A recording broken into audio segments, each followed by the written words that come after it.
pasar uang syariah, terdapat perbedaan antara pasar uang dan pasar modal.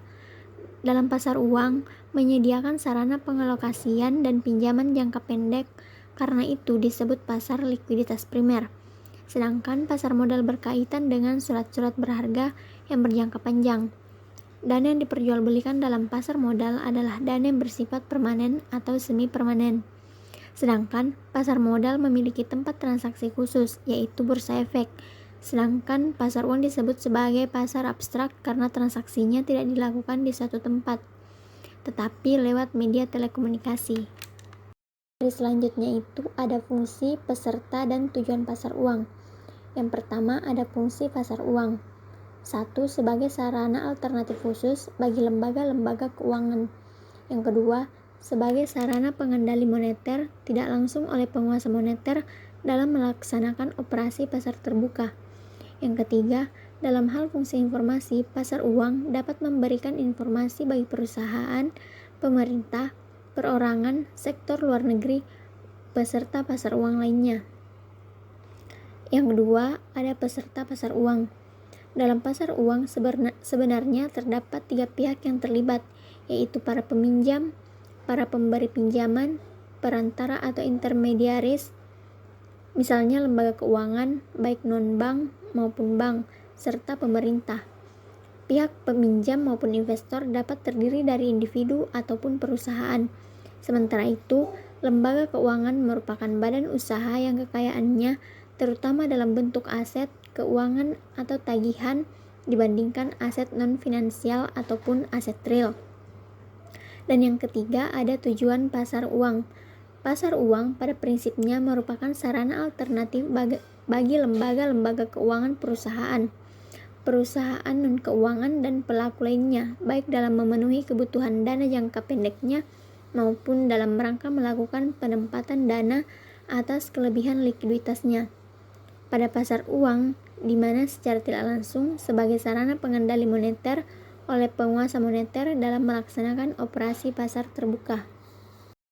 Dari selanjutnya itu ada fungsi, peserta, dan tujuan pasar uang. Yang pertama ada fungsi pasar uang. 1. Sebagai sarana alternatif khusus bagi lembaga-lembaga keuangan.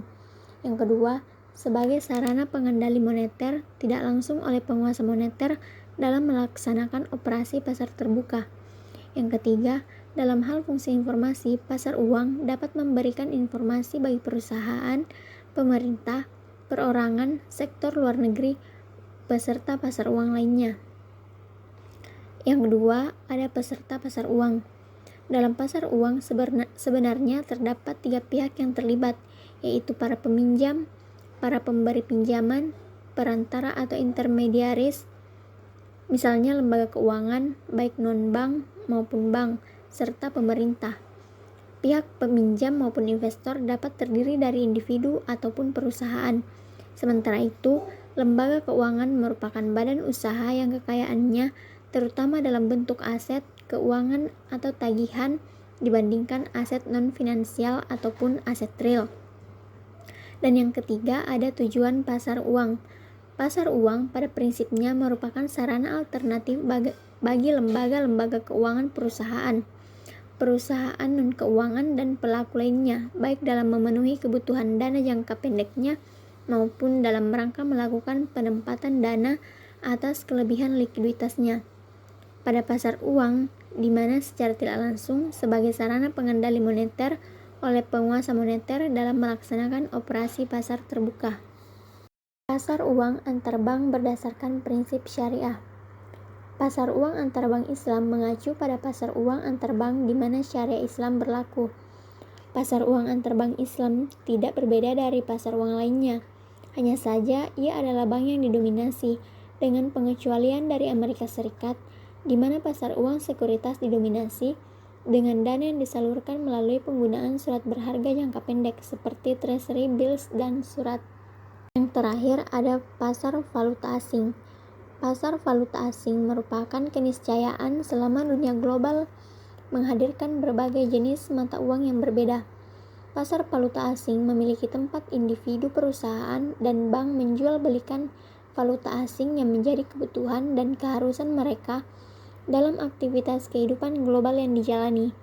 Sejauh ini, fungsi utama pasar valuta asing adalah memindahkan sejumlah dana negara tertentu dengan mata uang yang diinginkan ke negara lain. Fungsi lain pasar valuta asing adalah kredit.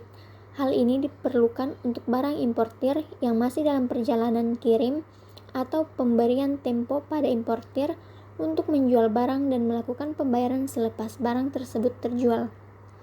Secara mendasar, mekanisme transaksi dalam pasar valuta asing bersifat spot dan forward. Transaksi spot adalah transaksi yang pembayaran dan penerimaannya tidak lebih dari 2 hari kerja.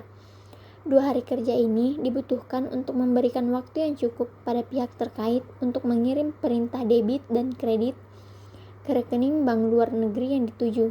Sedangkan transaksi forward adalah transaksi kesepakatan saat ini untuk menjual belikan valuta asing tertentu pada tempo yang ditentukan di masa datang dengan harga yang disetujui saat ini, dengan menafsirkan fluktuasi harga mata uang saat tempo bayar kelak.